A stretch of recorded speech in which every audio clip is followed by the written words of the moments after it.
Un, deux, oui. Bonjour tout le monde. Un matin spécial ce matin.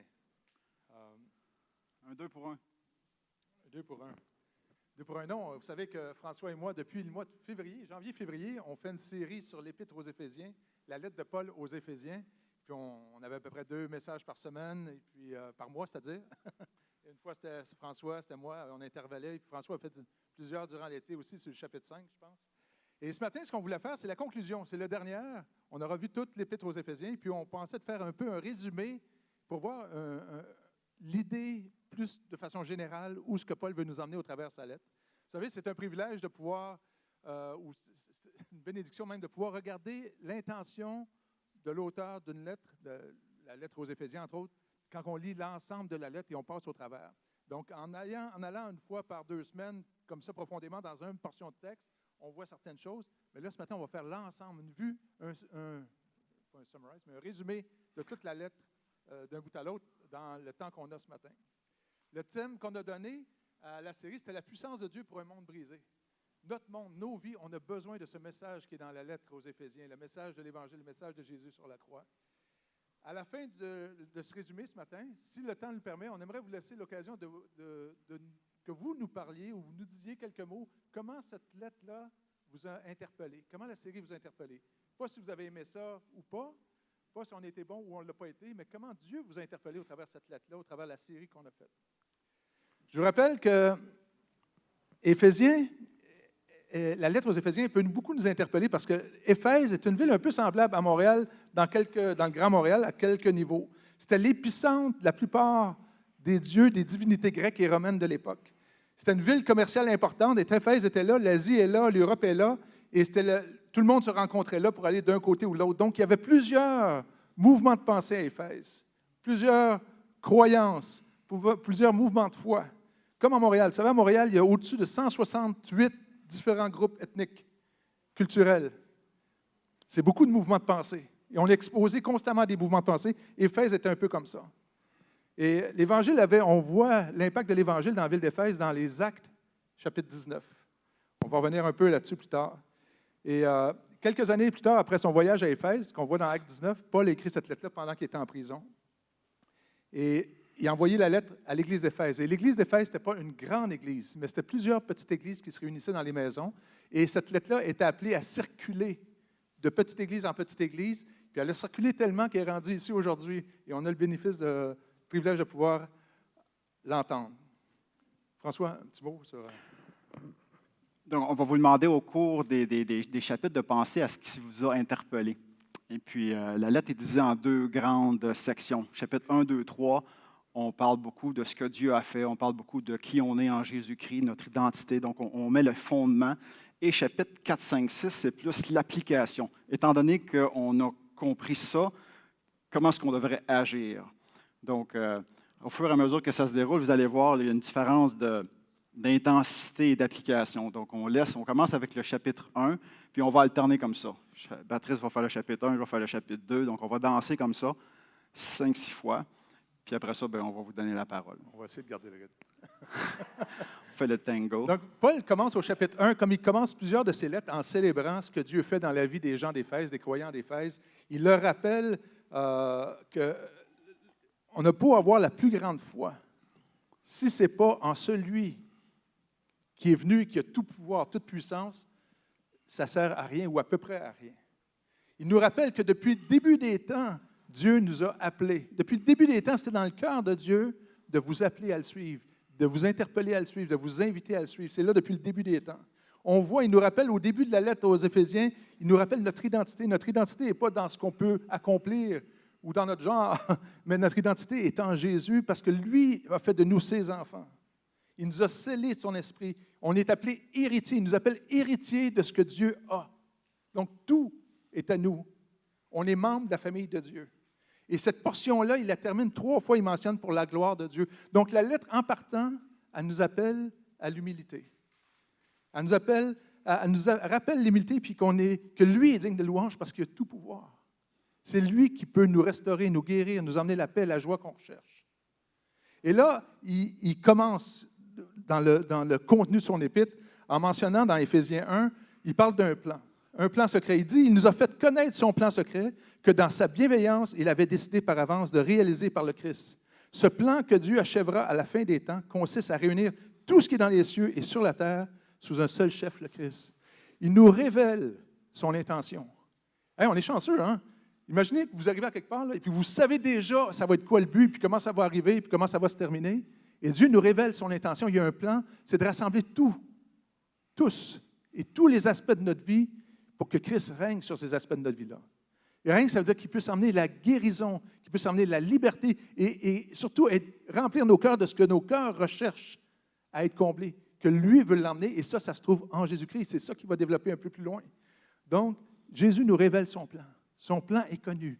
Dieu nous révèle que son plan est d'amener tous à marcher, à faire confiance en Christ et à être restaurés dans leur vie, à être guéris, de pouvoir goûter à la présence de Dieu dans tous les aspects de notre vie.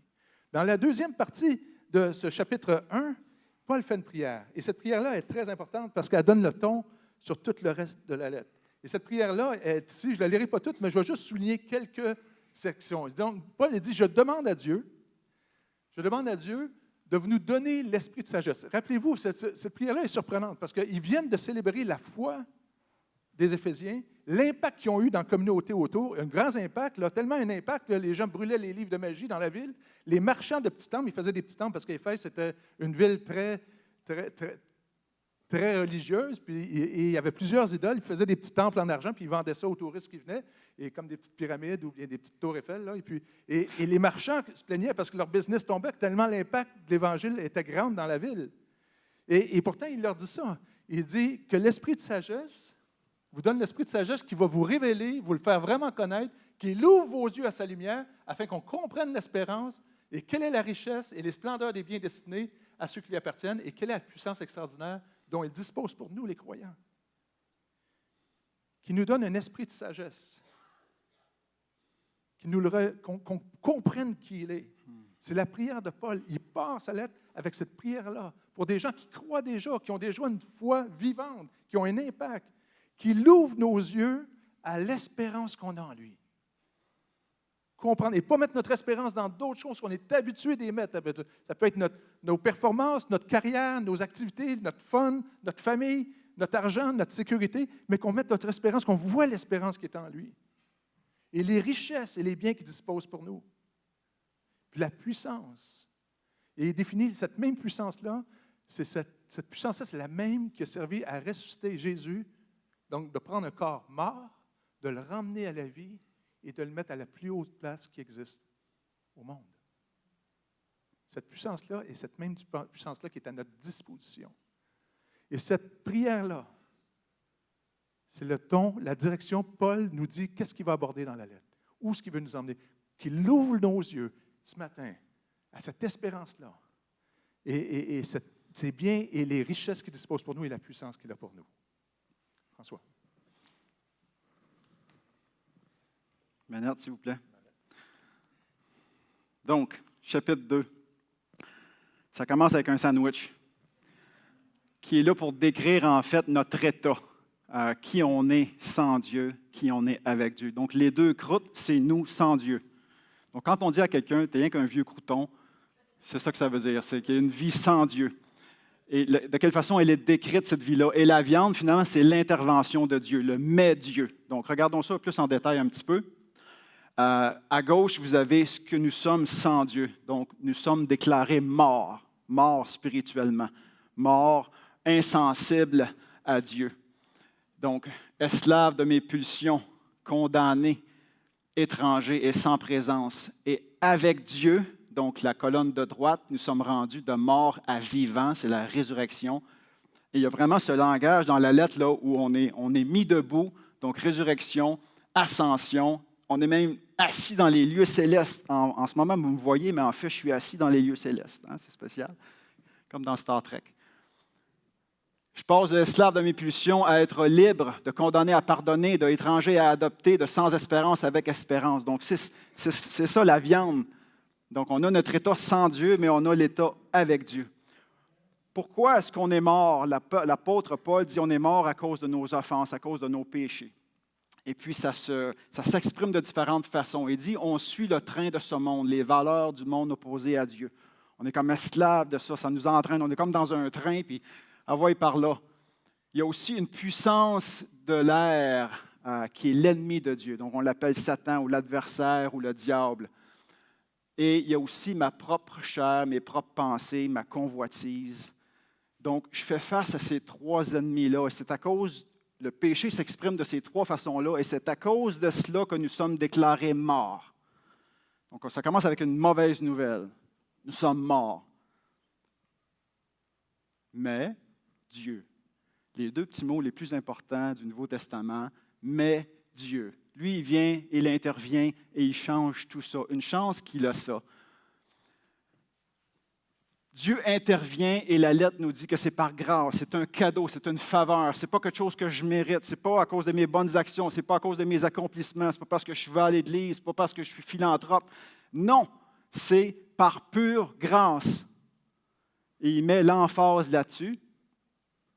Donc on peut se dire, bien, les œuvres, ça sert à quoi d'abord, si c'est par pure grâce? Et il continue et il dit, nous sommes son ouvrage, un peu comme un potier va molder, en bon français. Merci. Modeler l'argile pour en faire quelque chose de beau. L'argile, ça nous représente. Donc, Dieu veut nous transformer en un beau vase et il a préparé des œuvres d'avance pour qu'on les exécute pour la gloire de Dieu. Donc, les œuvres ont toute leur place, mais les œuvres ne sont pas la cause du salut, les œuvres sont la conséquence du salut. Et il continue en Éphésiens 3. Donc, Hey, paye pas mes notes. Éphésiens 3 nous emmène, il nous parle de la nouvelle communauté. Il veut nous faire comprendre que Dieu est en train de former une nouvelle communauté, un nouveau peuple. Et ça part déjà de Genèse, que Dieu annonce qu'il va former un peuple avec qui il va marcher, dans qui il va s'investir, dans lequel il va les emmener à vivre pleinement ce qu'ils sont appelés à devenir. Donc, vous vous souvenez, les 4 chapitres de la Bible, la création, la chute, la rédemption et la restauration. Dieu avait une intention initiale dans l'être humain, c'est un être humain qui est en relation avec lui. Il est arrivé le choix de l'être humain, on appelle la chute, de marcher sans Dieu, de faire sa vie sans Dieu. Dieu est à quelque part dans le décor, mais mes choix sont basés sur mes préférences, mes opinions, mon raisonnement. Et Dieu commence une œuvre de rédemption et de restauration, nous ramener dans l'intention initiale d'être en relation avec lui. Et pour former une communauté, ça c'est... Oh, c'est pas tout de suite celui-là. Ça a été plus vite, on a accroché le bouton. Donc, Éphésiens 3 parle de ça. Il va parler de la oikos. La oikos, c'est la maisonnée de Dieu. Quand Dieu veut, la famille de Dieu, le peuple de Dieu. Donc, il nous a appelés hors de. Hors de, ça veut dire qu'on était à quelque part ailleurs, hors de ce monde, pour nous emmener dans la famille de Dieu. On ne l'était pas avant. Dieu veut qu'on comprenne, on est appelés hors de. À part, on est sorti, il nous a pris, il nous a sortis d'un endroit pour nous emmener dans sa présence, où on peut être en relation avec lui. Et c'est un fait très, très important, parce qu'on a accès à lui maintenant. On a accès à toute la puissance et les biens et l'espérance qui est là, parce qu'on est en relation avec lui. Il nous a appelés hors d'eux pour nous faire entrer dans sa maisonnée, dans son peuple, dans sa famille, et où on est tous égaux. Et c'est ensemble, en tant que communauté. Le oikos, c'est la communauté, l'Église des croyants. Donc l'Église devient très, très importante. Et ça, l'Église est en continuelle construction. C'est lui qui bâtit son Église. Il n'y a personne d'arrivé ici. On est tous en cheminement. On est tous à découvrir Dieu. Et là, François a soulevé ce verset-là quand il a fait cette section-là, puis je la trouvais intéressante. J'ai dit, on va la voir. Il dit, cette section-là, il dit, ce plan, le Dieu qui a créé toutes choses, il parle encore du plan, là, le Dieu qui a créé toutes choses l'avait tenu caché en lui-même de toute éternité par cette mise en lumière, du fait qu'il a révélé son plan. Les autorités et les puissances dans le monde céleste peuvent connaître, par le moyen de l'Église, les aspects infiniment variés de la sagesse de Dieu. Et ce que François avait soulevé dans cette portion-là, il dit, l'Église, dans une autre version, il dit un peu différemment, l'Église annonce aux puissances la sagesse de Dieu. Nous, on a le mandat d'annoncer aux puissances célestes et aux puissances de ce monde la sagesse de Dieu. Et comment on fait ça? Il y avait des exemples intéressants. La Bible nous dit, il nous redit qu'on a tous des idoles. Une idole, ce n'est pas une mauvaise chose nécessairement.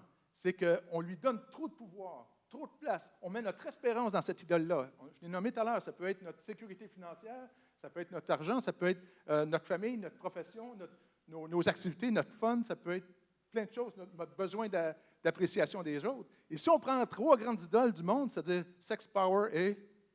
Money. Je pensais qu'il y en a qui auraient dit rock and roll. Mais non, c'est sex, power et quoi déjà? Et sex, power and money, c'est ça. Si on prend l'argent, des exemples qui avaient été donnés, si je mets mon espoir dans l'argent et que j'en ai toujours, mais que j'en ai un peu plus, là, je vais pouvoir donner. Mais que j'en ai un peu plus, là, je dois me sentir sécure. Mais lorsque je suis généreux avec mon argent et que ma sécurité n'est pas là-dedans, je déclare au monde, aux idoles de ce monde, puis au monde céleste, aux puissances célestes, que cette idole-là, l'argent, ce n'est pas ça qui me mène. Mais Dieu est mon espoir, Dieu est mon espérance, Dieu est ma sécurité. La même chose pour le pouvoir. Lorsque j'ai besoin de me sentir en pouvoir, en domination sur les autres, et que mes idées passent, ça soit toujours ça, et que je renonce à ça, je suis prêt à lâcher prise, je déclare au pouvoir, aux puissances de ce monde et aux puissances célestes que ce n'est pas mes opinions, ce n'est pas ma place, mon identité ne dépend pas de ça, mais en Christ. La sexualité. Dieu nous a donné la sexualité, puis elle est belle, puis elle a une place importante. Mais l'idole me fait croire, l'idole de la sexualité me fait croire que ça est central à tout. Et c'est ça qui va combler tout dans ma vie. Mais lorsque je dis non aux pratiques qui sont contraires à Dieu, je déclare au monde céleste, aux puissances célestes, que mon idole, mon espoir n'est pas en ça, mais est en Dieu. On peut démontrer au monde céleste la sagesse de Dieu et l'impact de l'Évangile dans nos propres vies. Et Paul, dans chapitre 3, et François l'a dit tout à l'heure, les 3 premiers chapitres nous parlent des bases sur lesquelles s'appuyer pour pouvoir accomplir les 3 autres. Il termine cette première partie, chapitre 3, par une autre prière, qui est un peu plus longue aussi, mais j'ai encore souligné quelques aspects dedans. Il dit « Je me mets à genoux ». Quand Paul dit, quelqu'un dans le Nouveau Testament dit « Je me mets à genoux », c'est qu'il veut insister. C'est un moment solennel, parce que les gens priaient debout. Là, il dit « Je me mets à genoux ». C'est-à-dire, il veut vraiment qu'on saisisse ça. Il dit « Je lui demande que votre être intérieur soit fortifié, qu'il soit renforcé, que vous soyez, Paul prie, avant de tomber dans les aspects pratiques, qu'on soit fortifié, qu'on soit affermi dans notre être. On ne peut pas par nous-mêmes, c'est par son esprit, par la puissance de son esprit. Vous savez, l'esprit n'est jamais en manque de puissance. Qu'on soit fortifié, rendu fort par son esprit. Et ce n'est pas parce que l'esprit habite en nous qu'il va agir nécessairement si on ne le met pas, si on ne se met pas à son écoute et si on ne met pas notre confiance en cet esprit, dans ce qu'il nous dit, dans ce qu'il nous montre. Que le Christ habite dans nos cœurs par la foi. C'est lui qui nous inspire, qui nous motive. Qu'on soit imbibé, j'aime le mot mariner, qu'on marine dans la présence de Christ. Vous savez, quand on prend un cornichon, là, il goûte le concombre, puis on le met dans la marinade, là, après ça, il goûte la marinade. Qu'on goûte Christ, qu'on goûte, qu'on ait la saveur de Christ en nous. Et ensuite, il parle de saisir l'amour. Combien l'amour de Christ est lent, large et long, haut et profond. Et cet amour-là, c'est de comprendre. Il dit, je prie que vous compreniez la grandeur de l'amour. Il est long, large, c'est-à-dire qu'il couvre tout. Il est haut et profond. Il n'y a pas aucun endroit que l'amour de Christ ne va pas venir couvrir où vous êtes. Amen. Peu importe profond comment vous êtes, peu importe comment vous allez bien, comment vous allez mal, l'amour de Dieu, l'amour de Christ va combler tout. Elle surpasse toute intelligence. Toute intelligence. Et être rempli des richesses, de toute richesse de Dieu. Dieu donne sans limite. Et comment faire ça? C'est de passer du temps avec lui. Apprendre à mettre notre foi en lui. Le connaître davantage, connaître ce qu'il dit, ce qu'il a fait, comprendre qu'il ouvre nos yeux pour qu'on comprenne l'espérance. François, qu'on puisse voir. Merci. Wow. Donc, les bases ont été mises, chapitre 1, 2, 3. Maintenant, on commence l'application de l'Épître au chapitre 4. Donc, il nous invite à marcher. Suite à cela, dans quel chemin vas-tu marcher? On compare la vie chrétienne à une marche, à un chemin qu'on emprunte. Donc, est-ce que je prends le chemin de gauche ou le chemin de droite? On nous interpelle à marcher de façon digne. Qu'est-ce que ça veut dire marcher dignement? Bien, d'abord, il faut se poser la question, es-tu en marche en ce moment ou bien non, tu es stallé, en bon français? Es-tu stallé dans ta vie chrétienne ou est-ce que tu es en progression? Une vie chrétienne devrait toujours être en progression. Donc ça, c'est la première chose. Es-tu stallé? C'est du beau français, hein? Mais vous me comprenez. C'est ça l'important. Et puis marcher dignement, ça veut dire quoi? C'est marcher sans orgueil. C'est marcher sans désir d'avoir tout le temps raison. Stéphane a dit une phrase célèbre un jour, « Mieux vaut aimer que d'avoir raison ». Et en temps de COVID, il me semble que c'est important ça, de se rappeler ça. De marcher sans avoir raison à tout prix. Marcher en cherchant le bien du groupe, pas juste le mien personnellement. Il y a beaucoup de réalisme dans cette lettre-là. Paul dit marcher de façon digne, en s'efforçant de conserver l'unité de la paix. Ça veut dire que l'unité est toujours à risque dans notre communauté. Si on est 60 personnes, on a 60 opinions différentes. Mais là-dedans, il faut conserver l'unité de la paix. Hein, ça ressemble à ça, l'unité. Les mains joindre au bras dessous pour marcher dans la même direction. Donc, est-ce que je suis prêt à mettre mes opinions personnelles de côté pour le bien-être du groupe? Et de cette façon-là, on peut marcher en unité et dans la même direction. Et là, il donne un exemple d'unité. Il dit, il y a un seul corps. Il n'y a pas 25 millions d'églises, là. Il y a une seule église. Il y a un seul corps. Il y a un seul esprit. Vous avez été appelés à une seule espérance. Il y a un seul Seigneur. Il y a une seule foi, un seul baptême et un seul Dieu et Père de tous, qui est au-dessus de tous, parmi tous et en vous tous. Je ne sais pas si vous l'avez remarqué, mais il y en a 7. Puis quand tu écris des choses en 7, ça veut dire que c'est complet. Donc il y a ces différents exemples d'unité dans le texte. Et là, il poursuit. Il poursuit avec les dons. Là, j'ai mis, je ne sais pas si vous avez déjà vu ça, c'est comme des jeux d'eau dans des parcs. Là. Puis là, il y a un bucket jaune. Bien, le bucket jaune, c'est vous. Puis il y a une hose qui remplit le bucket jaune. Puis quand le bucket est plein, bien, il se verse sur d'autres. Puis là, il y en a qui peuvent en jouir parce qu'il fait chaud l'été. Donc, l'idée des dons, c'est qu'on est tout le bucket jaune et on reçoit un don de la part de Dieu. Tout le monde reçoit au moins un don. Il n'y a personne qui peut dire « moi, je n'ai rien reçu, moi, je suis disqualifié ». Non. Tout le monde reçoit un don qui sert à se laisser remplir pour bénir les autres. C'est à ça que ça sert les dons. Donc, je vous mets au défi de le découvrir, votre ou vos dons, et de bénir les autres. Ça sert à ça les dons. C'est pour les autres, ce n'est pas pour vous-même. Puis il va donner l'exemple dans le texte d'apôtres, prophètes, évangélistes, pasteurs, docteurs. Puis je ne veux pas rentrer dans les détails, mais ce qui est important à retenir, c'est qu'on a tous reçu un don et c'est pour bénir les autres. Ceux qui ont reçu des dons, comme on vient de les mentionner, c'est pour équiper les autres, pour le perfectionnement des croyants. Pourquoi? Pour l'œuvre du ministère. Donc, c'est qui est au service? Ce n'est pas le leadership qui est au service. Le leadership est là pour vous équiper, pour vous mettre au service. C'est un petit peu contraire à ce qu'on peut penser des fois. Ah, ça, c'est les experts, c'est eux autres qui vont faire le ministère. Non. Ils sont là pour vous équiper et c'est vous qui faites l'œuvre du ministère. Donc, c'est contraire à ce qu'on peut penser. Dans quel but, ça? Encore l'unité de la foi et à l'état d'homme, il manque un H ici, d'homme fait à la mesure, stature parfaite de Christ. Encore cette idée de croissance. Hein, les dons sont là pour équiper et pour qu'on puisse tous grandir ensemble. Donc, il n'y a personne qui peut dire « Ah, ben moi, je suis rendu assez loin dans ma vie chrétienne. » Non. C'est toujours en marche sur le chemin. Ah oui, il termine comme ça. Pourquoi j'ai mis cette slide-là? C'est parce qu'on est invité à se déshabiller du vieux François qui marche sans Dieu et à s'habiller du nouveau François qui marche avec Dieu, comme Superman dans sa cabine.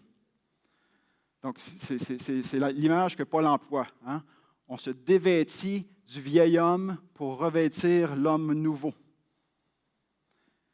Et qu'est-ce qui fait de différent l'homme nouveau? Bien, il passe du mensonge à la vérité. Il passe de la colère à la saine gestion de la colère. Il passe du vol à la générosité. Et il passe des paroles stupides à des paroles qui édifient. C'est ça le Superman qui fait de différent.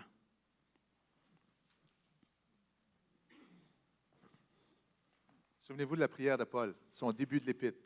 Je demande à Dieu que l'esprit de sagesse nous ouvre les yeux pour qu'on voie l'espérance et les richesses, les biens. Le but de Paul, c'est de nous emmener à goûter la présence de Dieu d'une façon qu'on n'a jamais goûtée. Il ne veut pas qu'on passe à côté. Il ne veut pas qu'on passe à côté de ce qu'on a en Dieu, parce que trop souvent, on est avec Dieu, mais on a les pieds un peu à chaque côté. Et dans le chapitre 5 qu'on va aborder, il nous dit ça. Puisque vous êtes les enfants que Dieu aime, efforcez-vous d'être comme lui, que votre façon de vivre soit inspirée par l'amour, la grandeur de l'amour de Dieu pour nous qui s'est manifesté à la croix. Vous étiez autrefois dans l'obscurité, mais maintenant, par votre union avec le Seigneur, vous êtes dans la lumière. On connaît l'intention de Dieu, on connaît le plan de Dieu. Fait qu'on a juste à entrer dedans et c'est une question de foi et de confiance. Par conséquent, conduisez-vous comme des êtres qui dépendent de la lumière. Vivre en est inspiré par l'amour de Christ. Faire tous nos efforts. Et nos efforts, là, ce n'est pas « je veux faire des efforts pour être une meilleure personne ». Dieu veut le faire en nous. L'effort que je dois faire, c'est je dois faire un effort pour mettre ma foi dans la bonne chose, en Christ, en Dieu, en ce qu'il a fait, et non pas dans mes faux idoles, mes faux espoirs, mes pseudo-sauveurs que je me crée dans ma vie pour essayer d'atteindre ce que je cherche à atteindre. Si l'amour nous inspire, si l'amour de Dieu nous anime, si on marine dans la présence de Christ et l'amour qu'il a eu pour moi, l'immoralité, l'impureté, l'avarice, les raisonnements trompeurs, les paroles grossières ne feront pas partie de ma vie. Ayez en vous les pensées qui étaient en Jésus-Christ, en étant en lui. Pas se laisser influencer par ce qui est contraire à Christ, mais se laisser influencer par le cœur et la pensée de Christ. Comprendre qui nous sommes, qu'il ouvre les yeux de notre cœur. Comment vivre? En demeurant dans la lumière, en demeurant dans la révélation que Dieu a donnée. Il nous a fait connaître, il nous a fait comprendre. Demeurer en Christ, ça veut dire que quand j'ai des pensées qui viennent, je les expose à Christ. Je les expose. Qu'est-ce que Jésus dit par rapport à ça? Je suis dans la bonne place ou non, ça va peut-être me combler pendant un bout de temps, ça va retomber encore, ça va être recommencé, je vais encore vivre l'insécurité, de l'angoisse, de l'insatisfaction, de l'inquiétude. Demeurer en Christ. En qui je mets ma confiance? Peut-être que quand on lit l'Épître comme ça va nous emmener à voir, OK, j'ai des choses dans ma vie qui ne sont pas nettes, qui ne sont pas sûres. Si je regarde le fruit que ça produit dans ma vie, c'est de l'angoisse, de l'anxiété, de l'amertume, de la colère, qui nous donne l'esprit de sagesse, qu'on puisse voir l'espérance qu'on a en lui. Et un peu plus loin, dans le chapitre, il va nous dire ça, rachetez le temps. Faites un bon usage de toute occasion qui se présente à vous. Ne soyez donc pas déraisonnables, mais forcez-vous de comprendre ce que le Seigneur attend de vous. Le mot qui est utilisé pourtant ici, c'est kairos. Il y a deux mots en grec dans la Bible pour le temps. Il y a chronos, qui est chronologique, et kairos, qui est une opportunité.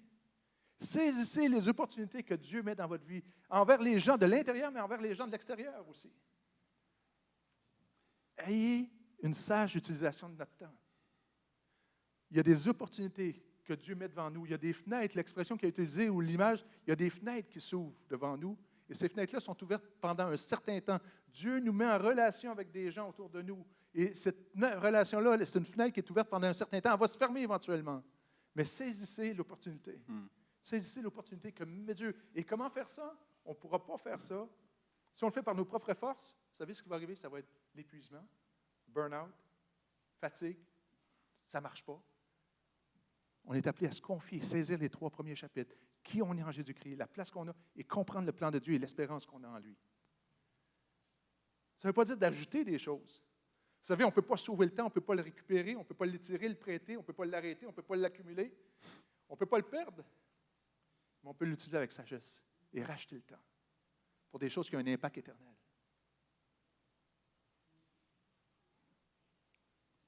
J'ai déjà dit ça. Il continue dans ce chapitre-là, soyez remplis de l'Esprit. Encouragez-vous mutuellement. Et il parle de l'importance d'être rempli et comment. C'est notre responsabilité de se laisser remplir. Pas de se remplir, mais de se laisser remplir. Il nous donne des moyens pour être remplis de l'Esprit de Dieu qui va nous emmener à goûter ces transformations-là, ces libérations-là dans notre vie, par des paroles inspirantes, par des psaumes, des hymnes, des chants. Donc, s'inspirer par des chants qui nous élèvent vers Dieu et la reconnaissance, développer cette attitude de reconnaissance, reconnaître que Dieu agit autour de nous. Reconnaissance pour les gens qui sont là, pour les gens qui servent, pour les gens, pour ce que Dieu fait dans ma propre vie, pour l'abondance que j'ai. Et une chose surprenante qu'il nous donne pour être moyen d'être rempli de l'Esprit, c'est la soumission mutuelle. La soumission mutuelle. En se soumettant aux autres, je renonce à mes propres préférences, mes propres désirs et choses que je tiens pour lâcher prise. Et là, ça veut dire que je rentre dans l'humilité et de faire confiance à Dieu et son Esprit qui agit en nous. Et ça me permet de vivre la présence de Dieu parce que là, je lâche prise. C'est plus moi, mais non, OK. Et là, cette soumission-là est toute la prochaine partie de ce chapitre-là 5, qui est énorme d'ailleurs, et c'est une soumission mutuelle. Soumettez-vous les uns les autres. Il n'y a personne de plus grand que l'autre. Il n'y a personne qui domine sur l'autre. La domination, on l'a vu quand on a vu cette section-là, c'est un résultat du choix de l'être humain de marcher sans Dieu. Là, un se met à dominer sur l'autre. Dieu veut changer nos paradigmes, notre façon de voir, nos attitudes les uns envers les autres. Puis il donne quelques exemples de soumission, il en donne 3. Il parle de époux, épouse. Il va dire, épouse, respectez vos maris. Époux, aimez vos maris, vos femmes, pas vos maris, mais époux, aimez vos femmes, comme Christ a aimé l'Église. On suit. Vous suivez, c'est bon. Je ne sais pas si quelqu'un aurait remarqué si je ne l'avais pas dit. Non, mais il dit, époux, aimez vos femmes comme Christ a aimé l'Église, être prêt à renoncer à tout pour nos femmes. Il va parler de parents-enfants. Il dit, cette soumission-là, elle s'adresse, elle se manifeste par les enfants en respectant leurs parents. Et puis il y a une promesse rattachée à ça, afin que tu sois heureux, que tu aies une longue vie. Il parle aux enfants. Pour les parents, il va leur dire, pour ne pas être une source d'irritation, une soumission mutuelle. Et c'est de cette façon-là que ça marche. Il va parler dans employeur-employé. À l'époque, il parlait d'esclaves et maîtres, mais c'est la même chose. Il va dire, employé, faites votre travail comme si c'était pour Jésus. Employeur, rappelez-vous que vous avez le même chef. Vous avez le même chef. C'est celui qui est rempli d'amour, de compassion, de grâce. Rappelez-vous que vous êtes égal. Paul nous parle de respect, de l'autorité, mais aussi de voir l'autre comme notre égal, d'une façon humble, en se rappelant qu'on a quelqu'un encore plus grand que nous autres, qui est Jésus-Christ. Il n'y a plus de domination. Rappelez-vous, la soumission mutuelle est un moyen d'être rempli de l'Esprit. François. Hey, c'est tout un marathon. Hein? On arrive au chapitre 6. Peut-être qu'on était un petit peu trop ambitieux, mais en tout cas, vous allez avoir une idée de la lettre dans son entièreté. Chapitre 6 nous parle d'un combat. Et j'ai intitulé « Renverser l'adversaire ». Donc, pour ceux qui ont fait du judo, vous comprenez, on utilise la force de l'autre pour le renverser. Donc, ce n'est pas le diable qui nous renverse, c'est nous qui renversons l'adversaire. Il y a plein de luttes que la petite Église d'Éphèse vivait à l'époque et qu'on peut comprendre. Il y avait une lutte d'intimidation parce que Paul a prêché dans ce stade-là et sa vie a été en danger parce que ce qu'il disait était en opposition à ce que les gens croyaient. Donc, est-ce qu'on lutte contre l'intimidation, contre la peur, contre la présence de d'autres religions et on peut se sentir écrasé? Il y avait aussi des luttes d'un temple où on pratiquait la prostitution sacrée, où la sexualité était pratiquée de façon déviée. Est-ce qu'on peut vivre ces luttes-là aujourd'hui encore, à Montréal, à Laval, à Rosemère, en 2021? Je crois que oui. Il y avait aussi plein de dieux, des dieux grecs, des dieux romains, donc on peut se sentir tout petit des fois. Donc on vit des luttes. Je vous ai partagé quelques-unes que je vivais. Je pensais plus récemment aux personnes âgées qui peuvent vivre des luttes de se rendre insignifiants, de se penser insignifiants, sans sens. On arrête de travailler ou on devient âgé, on est moins productif. Dans une société qui prône la productivité, on peut se sentir insignifiant. C'est une lutte que les gens plus âgés peuvent vivre. Comment est-ce qu'on fait? Qu'est-ce qu'on fait pour lutter, pour renverser l'adversaire? C'est là que Paul nous parle des armes que Dieu nous donne, par lesquelles on peut s'habiller. Et il va utiliser l'image du soldat romain. Donc, il va nous parler de différentes pièces d'équipement. Donc, il va nous parler de la vérité comme une ceinture. Tu sais, une ceinture, là, si elle est trop lousse, qu'est-ce qui se passe? Tu perds tes culottes. Hein? Fait que ça prend un certain moment de vérité dans ta vie. Si tu n'as pas assez de vérité, tu peux perdre tes culottes. Mais au contraire, si la ceinture est trop serrée, qu'est-ce qui se passe? C'est irritant. Puis tu peux devenir irritant pour les autres également. Fait que oui, ça prend une vérité, mais il faut qu'elle soit bien ajustée. Ni trop lousse, ni trop slack. Non, ça, c'est la même affaire. Ni trop lousse, ni trop serré. Okay? Donc, la vérité pour ceinture. La vérité en Jésus-Christ qu'on parle, bien entendu. L'autre pièce d'équipement, c'est la cuirasse de justice. On vient protéger ses organes vitaux par la justice. Non pas la mienne, mais celle de Dieu. Donc, c'est la justice de Dieu qui a déposé sur moi, qui me déclare saint, qui me déclare son enfant, grâce à ce que Jésus-Christ a fait. La justice. L'autre pièce d'équipement, c'est des sandales. Marcher tout nu dans la roche. Marcher tout nu dans la roche. Marcher nu-pied dans la roche, c'est dur. Donc, quand tu es un soldat romain, tu as besoin de sandales. Des sandales de zèle pour annoncer la bonne nouvelle. Nous aussi, nous avons besoin de ces sandales de zèle pour annoncer la bonne nouvelle. L'autre pièce d'équipement, c'est le bouclier de la foi. La foi qui nous sert à quoi?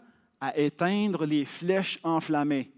Je vous ai parlé du Yob, qui aime ça, nous lancer des flèches enflammées. Hein, le Yob qui veut jouer dans nos pensées et qui essaie de nous faire croire des mensonges, qui veut nous détruire, qui veut nous enlever notre joie d'être chrétien, bien, il nous lance des flèches et c'est à nous de mettre le bouclier de la foi. Pas n'importe quel bouclier, pas le petit bouclier rond qu'on voit là, chez le gladiateur. C'est le grand bouclier du soldat romain qui couvrait presque la totalité de son corps. Et lorsque le soldat était épaule à épaule, bien, non seulement le devant était protégé, mais les côtés étaient protégés, le dessus et l'arrière. Qu'est-ce que ça nous dit, ça? Lorsqu'on est en combat, il faut être ensemble pour vaincre. Ce n'est pas un combat qu'on fait seul. C'est l'image du pluriel. Tout est au pluriel. C'est revêtez-vous, c'est fortifiez-vous. Toutes les armes devraient se pratiquer au pluriel. Ce n'est pas tout seul dans ton coin que tu gagnes, c'est ensemble. Le bouclier de la foi, c'est ce grand bouclier qui peut nous aider, mais ensemble. Et la dernière pièce d'équipement, c'était l'épée de l'Esprit, qui est la parole de Dieu. Plus je la connais, plus je la médite, plus mon épée est grande. Je ne vais pas au combat avec un petit poignard. Je vais au combat avec une grosse épée. Donc, équipons-nous si on veut gagner. Et c'est de cette façon-là qu'on peut renverser l'adversaire. Et il termine en nous invitant à la prière. C'est comme la 7e pièce de l'équipement. La prière devrait envelopper toutes les autres pièces d'équipement. Il dit, faites en tout temps. Puis là, ce n'est pas à chaque seconde, c'est à toute opportunité. À chaque opportunité que vous avez, priez par l'Esprit, toutes sortes de prières, des supplications. Donc, exprime ton besoin à Dieu. Veille à cela avec une entière persévérance, parce que prier, c'est dur, on le sait, hein, mais ça prend de la persévérance. Donc, lâchez pas. Hein, Paul dit, lâchez pas. Priez pour tout le monde. Si ça vous aide, faites-vous des listes. Et tempez-les sur le frigidaire pour prier pour tous les saints. Et il demande la prière pour lui-même. Le champion de la foi va demander la prière pour lui-même, pour qu'il y ait des occasions de parler de Jésus, puis non seulement des occasions, mais qu'il ait le courage de saisir les occasions quand il se présente. Donc, c'est comme ça que le chapitre 6 termine. Patrice. Merci, François. On est arrivé à la fin. C'est beaucoup de choses en quelques 30 minutes et plus, un petit peu, mais ça vous donne un aperçu. Je vous encourage à aller écouter la série si vous ne l'avez pas faite ou à relire et relire Éphésiens, chapitre 1 à 6. Vous savez, l'intention de Dieu, c'est qu'on grandisse, qu'on devienne ferme, solide, comblé, plein d'assurance. Et pour ça, il priait. La prière de Paul, au début, donne le ton tout le reste, qu'il ouvre vos yeux à l'espérance, au bien, aux richesses, à la puissance qu'il a pour nous. Puis il développe comment dans tout le reste. Et ma prière est vraiment qu'on comprenne la profondeur de l'Évangile, la profondeur, la largeur, la hauteur de l'amour de Dieu pour nous et combien c'est seulement ça qui peut changer et remplir notre vie complètement. Je prends 1 ou 2 minutes peut-être, juste ou 3 maximum, là. Est-ce que des gens voudraient s'exprimer sur un aspect qui les a interpellés particulièrement? Comment Dieu vous a interpellé dans cette série-là? Michel. Bien, moi, je voulais vous remercier pour cette étude-là. C'est un rappel inspirant de la puissance de Dieu en ces temps de pandémie. Il est sur son trône, il garde son Église, il continue à bâtir son Église. Moi, ça m'a beaucoup inspiré en ces temps. C'est le pasteur qui le dit. Quelqu'un d'autre qui veut s'exprimer? Comment Dieu vous a interpellé dans la série? Sentez-vous à l'aise?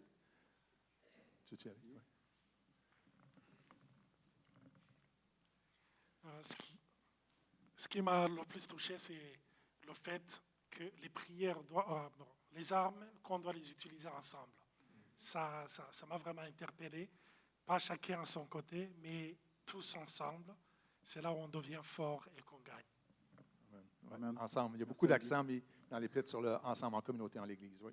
Personnellement, quand même étant un homme de foi depuis longue date, ça m'a quand même rappelé que l'homme est humain, l'humanité est humaine, que la parole est la voie, le chemin qu'on doit suivre, puis qu'on a beaucoup de choses qui nous font prendre des détours, puis que ça m'a rappelé où devrait être plus mon focus, puis un peu à reprendre le bon chemin, la bonne direction, là, avec des outils. Oui, merci. Merci. On l'a pas mentionné. Est-ce qu'il y a quelqu'un d'autre, puis pendant qu'il va y aller en arrière là-bas? Je ne l'ai pas mentionné, là, mais vous savez, l'Église d'Éphèse est une Église modèle, puis il leur dit cette prière-là. Mais on n'est pas à l'abri de tomber, parce que l'Église d'Éphèse a tombé. C'est pour ça que Paul a envoyé Timothée à l'Église d'Éphèse pour mettre de l'ordre dans l'Église. Et dans l'Apocalypse, les 7 églises, l'Éphèse est une de ceux-là. Dieu leur reproche qu'ils ont perdu leur premier amour. Donc, même si une église était une Église modèle, ils ont tombé. Paul priait, perdez pas de vue l'espérance, perdez pas de vue l'espoir que vous avez, la puissance que vous avez. François. Pour moi, l'Épître des Éphésiens, c'était la grâce de Dieu, ça agit à l'intérieur de l'individu, mais nous invite à sortir de notre individualisme, parce que le chrétien seul est vulnérable. Donc, il nous appelle à la vie en collectivité, parce qu'ensemble, on est fort, ensemble, on est un témoin dans les lieux célestes et dans ce monde. Et c'est ça qu'il ne faut pas oublier. C'est ensemble, on est fort. Ensemble, on peut réaliser le plan de Dieu pour ce monde-ci et dire aux puissances des ténèbres, aux anges, à tout ce qui est dans le monde invisible, qui est le Seigneur des Seigneurs. Amen. Vous savez, on va revenir. On va arrêter là. Moi, cette épître-là, quand je regarde tout ce qu'on a en Jésus-Christ, tout ce que Dieu a fait pour nous et tout ce qu'il a mis à notre disposition, je ne peux pas m'empêcher de célébrer. Je vais inviter l'équipe de louange. J'aimerais ça qu'on chante peut-être Dieu est la source de ma joie. C'est un chant de célébration et puis on ne peut pas faire autrement que célébrer qu'est-ce que Dieu a fait pour nous. Vous savez, une des choses qu'on voit dans l'épître, là, c'est que Dieu ne veut pas qu'on change nos comportements. Ce n'est pas nos comportements que Dieu veut changer. Il veut changer notre être intérieur, hein, qui fortifie votre être intérieur dans la deuxième prière. Et puis, donc, en changeant notre être intérieur, notre comportement extérieur va changer automatiquement. Donc, on peut... François, tu veux-tu terminer par la prière ou tu veux-tu y aller? Non? J'y vais. OK, j'y vais. C'est trop tard. Seigneur, merci pour cette épître-là qu'on a accès à ça aujourd'hui. Que tu puisses bénir les paroles qui ont été dites, le message que tu nous as laissé et que ça puisse imprégner nos cœurs et qu'on puisse entrer pleinement dans ce que tu veux pour nous. Merci de tout ce que tu as fait pour nous à la croix. Tout ce qu'on a en Jésus, cette puissance, cette espérance, c'est bien. Seigneur, tu es vraiment la source de notre joie. Amen.